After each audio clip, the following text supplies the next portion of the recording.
Assalamualaikum warahmatullahi wabarakatuh. Nama saya Vina Kurniasi, NPM 1921020582, kelas K, jurusan Hukum Tata Negara, Fakultas Syariah, mata kuliah Bapak Hervin Yoki, Filsafat Hukum Islam. Baik, di sini saya akan menyampaikan tugas dari materi ke-9, metodologi hukum Islam, objek dan subjek hukum Islam.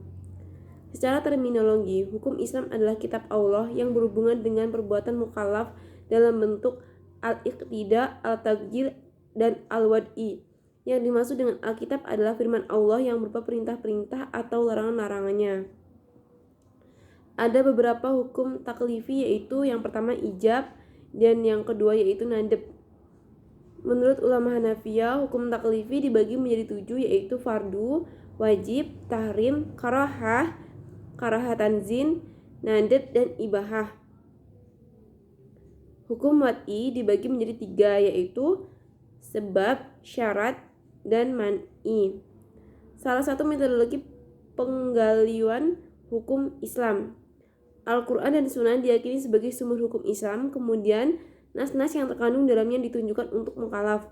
Maka untuk mempermudah pelaksanaan hukum yang dimaksud, supaya ulama di bidang usul fikih dan bidang fikih mulai menggunakan pendekatan rasio dalam menggali makna dan maksud yang dikandung oleh kedua sumber hukum tersebut. Al-Quran sebagai sumber hukum Islam. Munasabah al-ayah merupakan cara kerja akal yang ijtihadiyah, karena akal mengupayakan sekuat mungkin untuk mencari dan membentuk paradigma penafsiran tersebut. Ijtihad sebagai metode penggalian hukum Islam. Ijtihad berasal dari kata jahda, artinya al-maqayah, sulit, berat, susah, dan sukar. Ijtihad diartikan sebagai pekerjaan yang dilakukan dengan sungguh-sungguh dan mengerahkan semua tenaga. Abdul Wahab Khalaf mendefinisikan ijtihad menurut ulama usul, yaitu mengerahkan daya dan kemampuan untuk menghasilkan hukum syarat dari dalil-dalil syar'i yang terperinci.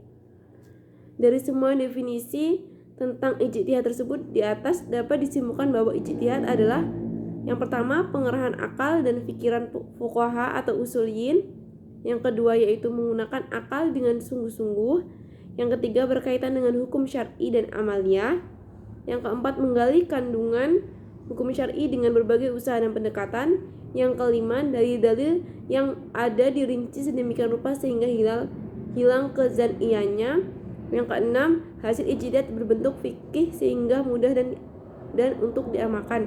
Sekian dan terima kasih. Saya akhiri. Wassalamualaikum warahmatullahi wabarakatuh.